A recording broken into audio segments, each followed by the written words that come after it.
Hello and welcome back to Unnati IAS.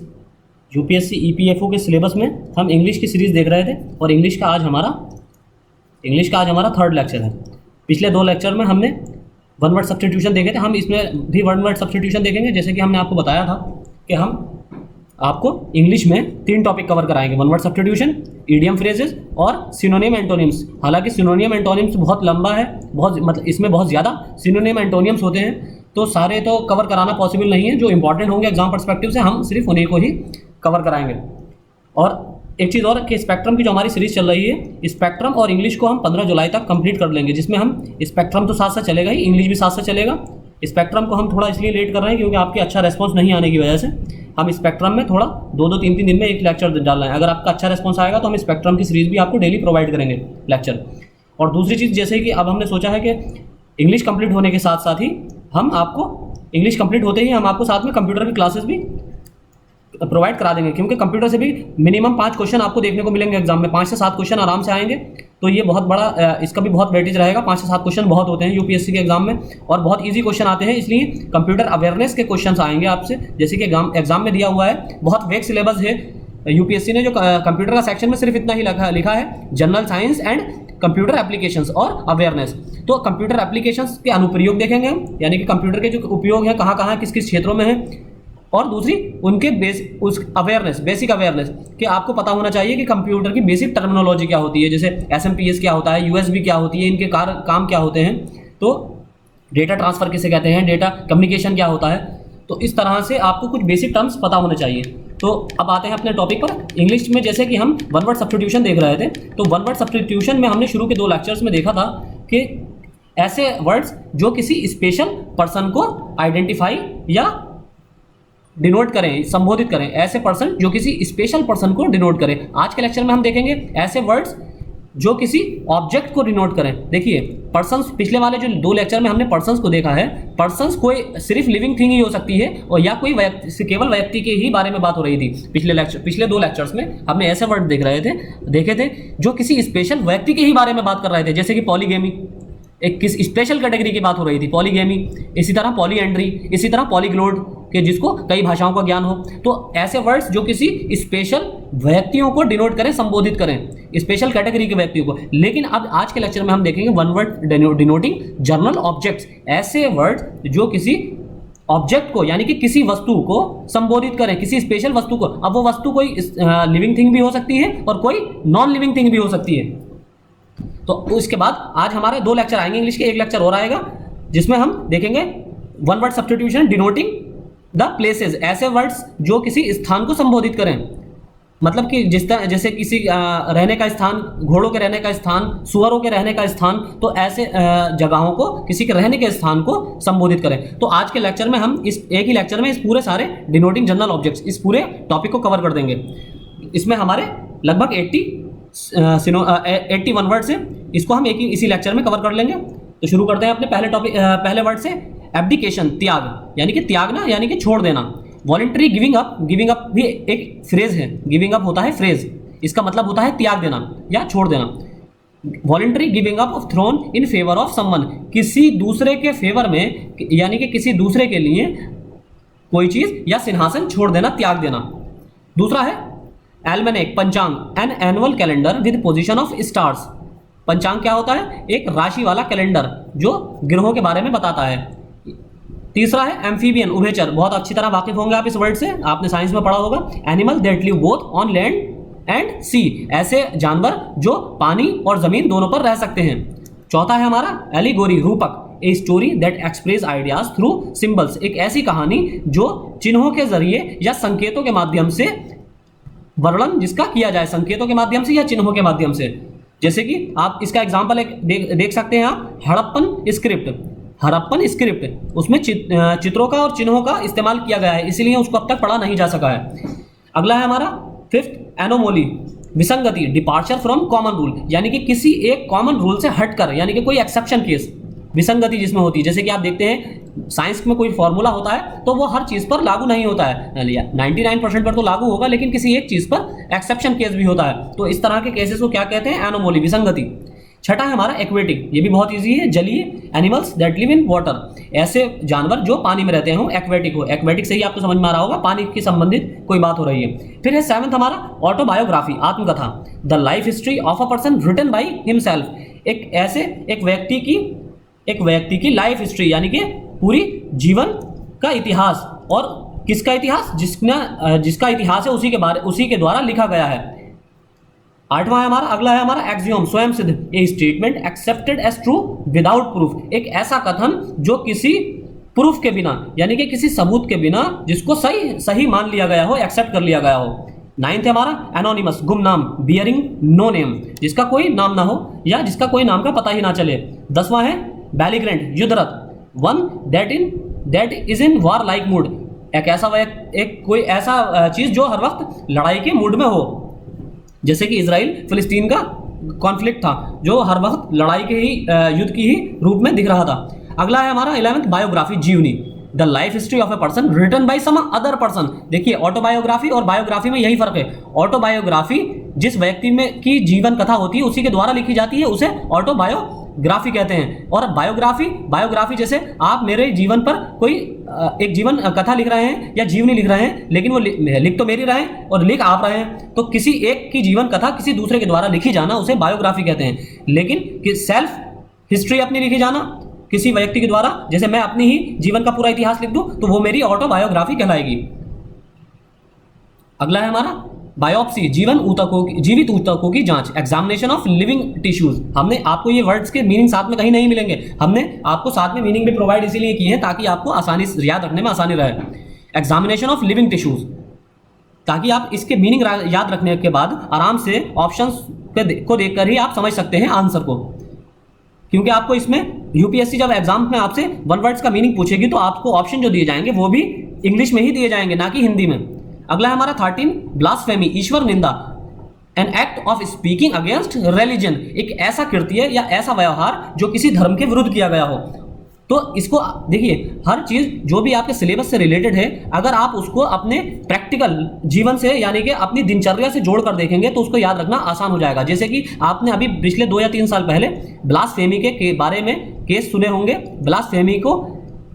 Blasphemy पर Punjab state ने हमारे देश के पंजाब स्टेट ने, पंजाब राज्य ने मृत्युदंड की सजा का प्रावधान किया था 2018 या 2019 में, 2018 या 2019 आप इसको सर्च कर सकते हैं। ये ब्लास्फेमी का केस, ईश्वर निंदा यानी कि किसी अगर धर्म की कोई बुराई करेगा या किसी धर्म के महात्मा की या फिर उस धर्म के किसी हॉली बुक की, रिलीजियस बुक की कोई अगर उसको अपवित्र करेगा या उसको कोई नुकसान या आहत करेगा जिससे लोगों की भावनाओं को ठेस पहुंचती हो, तो ऐसे व्यक्ति पर मृत्युदंड का केस चलाया जा सकता है पंजाब के अंदर। पंजाब में प्रोविजन किया गया है अभी 2 या 3 साल पहले, हाल ही में।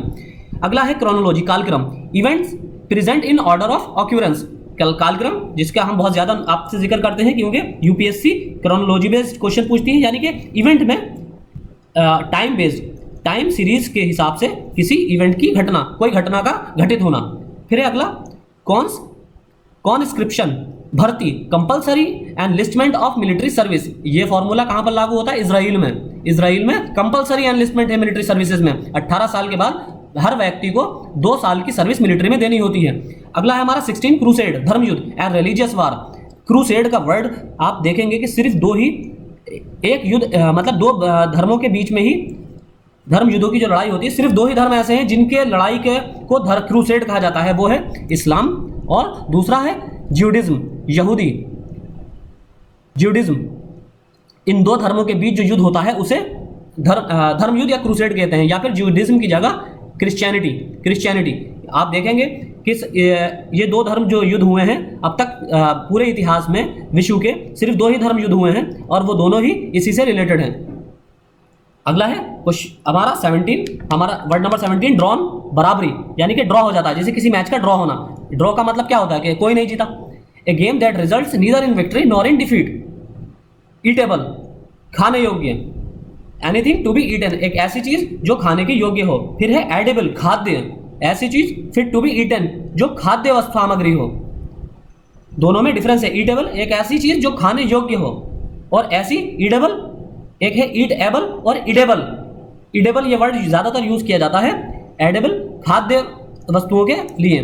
फिर है अगला हमारा 20 एनसाइक्लोपीडिया, विश्वकोश, a book that contains information of various subjects, एक ऐसी बुक जिसमें विभिन्न प्रकार के सब्जेक्ट्स की या विषयों की के बारे में सूचना संग्रहित हो। अगला है एफिमेरल, अल्पकालिक, lasting for a very short time और अ डे, बहुत इजी सा है। फिर अगला है हमारा 22 एपिलॉग, उपसंहार, जैसे कि आप निबंध लिखते होंगे बचपन में 9th-10th क्लास में, जब आप निबंध लिखते होंगे तो आप जैसे प्रस्तावना से शुरू करते हैं, फिर मेन बॉडी लिखी जाती है, फिर लास्ट में क्या दिया जाता है, उपसंहार यानी कि कंक्लूजन, तो ये उसी को कहते हैं एपिलॉग, एक कंक्लूडिंग स्पीच और comment at the end of the play, जैसे कि एंड में ही उपसंहार होता है। फिर है 23rd एक्सटेम्पोर, आप हर चीज को अपने जीवन से या अपनी दिनचर्या प्रैक्टिकल जीवन से रिलेट करके देखेंगे तो याद रखना, रिटेन करना बहुत आसान हो जाएगा। एक्सटेम्पोर अचिंतित, a speech made without preparation, एक ऐसी स्पीच जो किसी तैयारी के बगैर की गई हो, बगैर दी गई हो। फिर है 24 फेबल, कल्पित कहानी, a story relating to birds और animals with a moral in the and.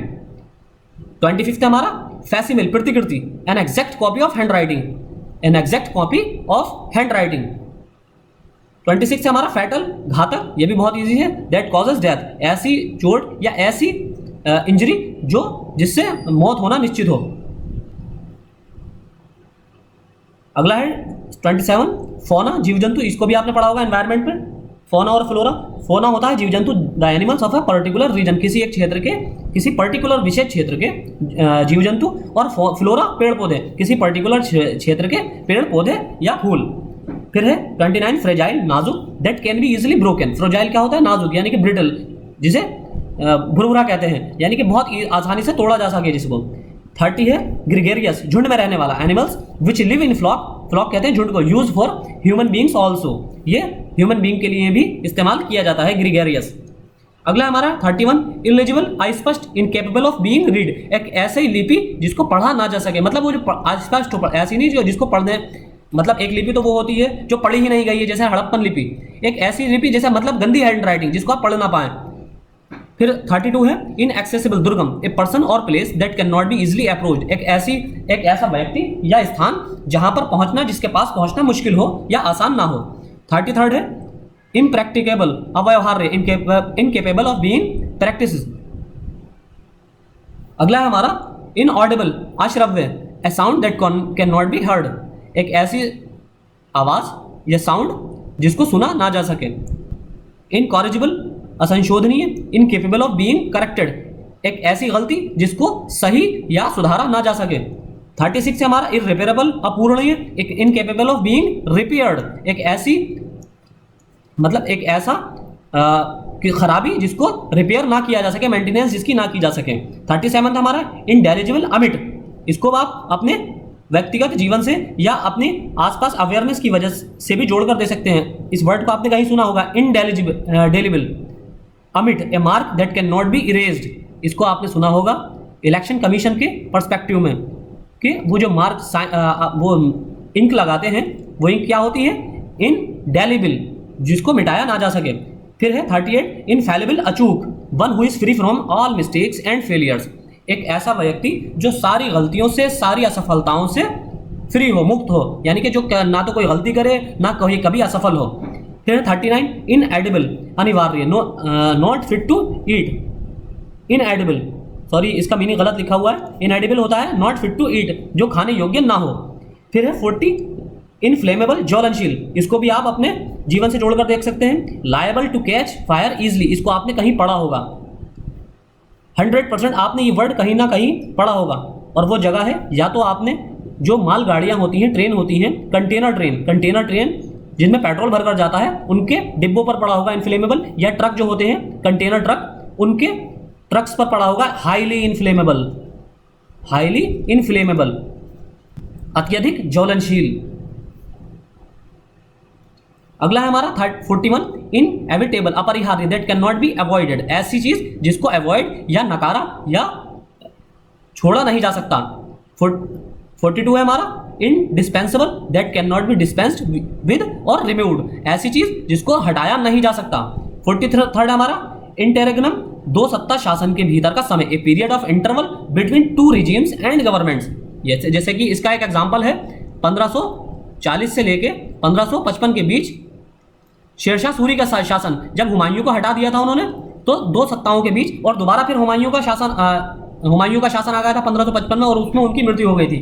या फिर इसको दूसरे भी ये थोड़ा एक हमने रफ फॉर्म में आपको बताया एग्जाम्पल। इसका एक एग्जाम्पल ऐसा भी हो सकता है जिसमें दो सत्ताओं के बीच का समय या एक जिसे कहते हैं वैक्यूम टाइम, वैक्यूम पीरियड। जैसे कि मराठाओं के बाद अंग्रेजों ने जब मराठाओं को हराया था, या मुगलों ने जब मुगलों का खत्म होने के बाद जब मराठाओं ने शासन करने की कोशिश की थी, तो भारत में शून्य स्थापित, दिल्ली की सत्ता में एक शून्य स्थापित हो गया था। फिर है 44, जब अहमद शाह अब्दाली अपनी सेना को लेकर चला गया था अफगान। फिर है 44, इंटेलिजिबल, सुगम, that can not be understood, जिसको समझा ना जा सके, that can be understood, sorry, that can be understood, जिसको आसानी से समझा जा सके। 45 है लूनार, चंद्रमा से संबंधित, ऑफ द मून, यानी कि इसको आप नाम से समझ रहे होंगे, लूनार ऐसी चीज जो चंद्रमा से संबंधित हो। फिर है 46 मैडन, मैडन होता है प्रथम, ए स्पीच और an attempt made by a person for the first time, जिसे कहते हैं मैडन स्पीच, मैडन स्पीच, पहली स्पीच किसी की। फिर है मैमल, ये भी आपने बहुत बार वर्ड पढ़ा होगा अपने साइंस में भी और एनवायरमेंट में भी, स्तनधारी, an animal that gives milk. अगला है 48 मैन्युस्क्रिप्ट, इसको आपने एंशिएंट हिस्ट्री में पढ़ा होगा, हस्तलिपि, a matter written by hand, जैसे कि मैन्युस्क्रिप्ट मिली थी बहुत पुराने जमाने में। बहुत क्या होता था, पहले हाथ से लिपियां लिखी जाती थी, जब कागज का आविष्कार नहीं हुआ था, जब कागज का और प्रिंटिंग मशीन का आविष्कार नहीं हुआ था, तो हाथ से मैन्युलिपि या मैन्युस्क्रिप्ट लिखी जाती थी। फिर है 49 नॉस्टैल्जिया, विषाद, होम सिकनेस या मेमोरीज ऑफ द पास्ट, जिसको होम सिकनेस हो, यानी कि जो घर से दूर काम करने में हिचकिचाता हो, या जिसको बहुत ज्यादा पहले की यादें सताती हो। फिर है अगला 50 ओमनी प्रेजेंट, सर्वभूत, one who is present everywhere. Omni से ही मतलब होता है कि हर जगह की बात हो रही है, one who is present everywhere, जो हर जगह प्रेजेंट हो, उपस्थित हो। ओमनी पोटेंट, यानी कि सब जगह, सब कुछ, ओमनी का मतलब होता है सब कुछ में, ओमनी पोटेंट यानी कि सर्वशक्तिमान, one who is all powerful. Omniscient, सर्वज्ञानी, वन हु नोज ऑल, जो सब कुछ जानता हो। फिर है 53 parable, a short story with a moral. अगला है 54 parole, a prisoner for temporary release not to escape, जो पैरोल पर बहुत से आपने देखा होगा कि किसी को कोई सजा होती है 6 साल की या 7 साल की, तो वो 1-2 साल की सजा काटने के बाद पैरोल पर बाहर आ जाता है। हालांकि ना तो उसे जमानत मिली है, ना ही वो उस जुर्म से बरी हुआ है जिस जुर्म के उसको सजा दी गई है, तो लेकिन फिर भी वो बाहर आ जाता है, तो उसे क्या कहते हैं, पैरोल पर बाहर आना। A prisoner for temporary release not to escape, छोड़ा नहीं गया उसे टेम्पररी रिलीज किया गया है। फिर है 55 पेनिशिया, रामबाण, ए रेमेडी फॉर ऑल इल्स, ये हमने आपसे जो मॉक टेस्ट था उसमें पूछा था, a remedy for all ills, हर मर्ज की दवा। फिर है 56 पैंथिज्म, पंथवाद, the belief that God pervades nature. 57 हमारा पेडेंटिक, पंडिताऊ, a style mean to display one's knowledge, अपना पंडितपन दिखाना, जैसे कि पंडिताक दिखाना, जैसे कि कहते नहीं कि आप कुछ ज्यादा अपने आप को अकलमंद दिखाना। A style mean to display one's knowledge, अपना ज्ञान सबके सामने झाड़ना। फिर है 58 प्लेगियारिज्म, साहित्यिक चोरी, ये बहुत ज्यादा पूछा जाता है। लिटरेरी थेफ्ट और passing off an author's original works as on one's own, किसी ऑथर की कृति को, किसी ऑथर की कृति को या उसकी साहित्य को चोरी करना, कॉपी करना। 59 हमारा पैलेंटोनिक, आदर्शवादी, समथिंग स्पिरिचुअस।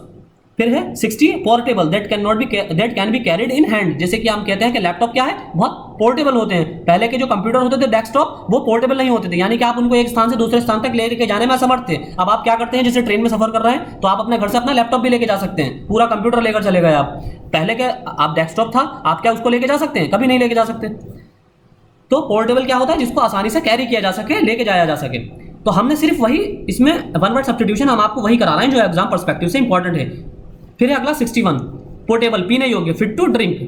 62 अगला हमारा 62 प्लेबिसाइड, जनमत संग्रह, ये पॉलिटी में आपने पढ़ा होगा। A decision made by public voting, एक ऐसा निर्णय जो पब्लिक वोटिंग के आधार पर लिया जाए। फिर है 63 स्यूडोनियम, उपनाम, an imaginary name assumed by an author, एक काल्पनिक नाम जो ऑथर के द्वारा एज्यूम किया गया हो, लेखक के द्वारा एज्यूम किया जाए।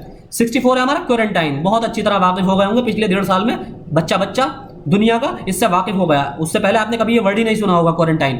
N act of separation from a person to avoid infection अगर इसको किसी अगर ये वर्ड आ जाए और कोई इसको गलत करके आ जाए, मार्क कर आ जाए ऑप्शन, तो इसका मतलब वो मंगल ग्रह से आया है। पहले तो हम कहते थे ना कि मंगल ग्रह वाले ही यूपीएससी क्वालिफाई करते हैं। अगर इसको कोई गलत कर दे तो इसका मतलब ये है कि वो मंगल ग्रह से आया, वो पृथ्वी का वासी नहीं है, जिसको क्वारंटाइन का मीनिंग नहीं पता हो।